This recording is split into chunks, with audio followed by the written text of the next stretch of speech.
pull it back. Fina reacted to clear as far as Chowdhury on the 90. কারাবারো কাপে Leicester সিটির হয়ে গোল পেলেন Bangladeshi footballer Hamza Chowdhury, কিন্তু তার সেই দারুণ গোলও শেষ পর্যন্ত দলকে জেতাতে পারেনি।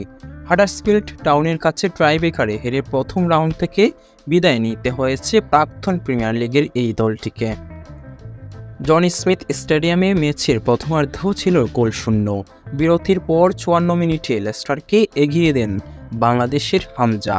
ডিবক্সের ভেতরে বল পেয়ে ঠান্ডা মাথায় বল নিয়ন্ত্রণে এনে দুর্দান্ত এক শটে জাল খুঁজে নেন তিনি। লেস্টারের অধিনায়ক এই ক্লাবের হয়ে এটি সিনিয়র ক্যারিয়ারের দ্বিতীয় গোল। হামজার এই গোলের পর মাঠের গ্যালারিতে থাকা সমর্থকরা উচ্ছ্বাসে ফেটে পড়েন। তবে ব্যক্তিগত উজ্জ্বল মুহূর্তের আনন্দ বেশিক্ষণ স্থায়ী হয়নি। মাত্র 11 মিনিট পরেই পেনাল্টি পায় প্রতিপক্ষ।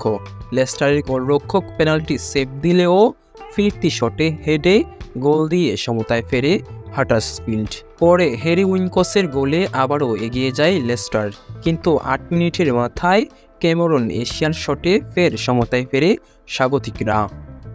90 মিনিট শেষে ম্যাচ গড়ায় পেনাল্টি শুটআউটে, যেখানে দুর্ভাগ্য লেস্টারের পিছু ছাড়েনি। 3টি শটই ব্যর্থ হয়।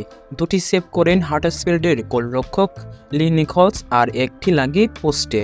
সুযোগ কাজে লাগিয়ে জয় তুলে নেয় হাডার্সফিল্ড এবং দ্বিতীয় রাউন্ডে প্রিমিয়ার লিগের সান্ডারল্যান্ডের মুখোমুখি হওয়ার সুযোগ পায়। লেস্টারের জন্য এটি হতাশাজনক বিদায় হলেও হামজার গোল ছিল ম্যাচের অন্যতম সেরা মুহূর্ত।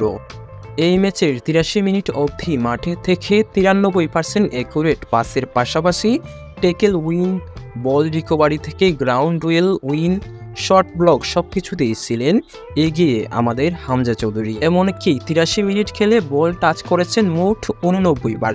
তবে হামজার এই পারফরমেন্সের পরেও শেষ পর্যন্ত ট্রাইব্রেকারে হেরে কারাবাও কাপের প্রথম রাউন্ড থেকেই বিদায় নিতে হলো লেস্টার সিটিকে।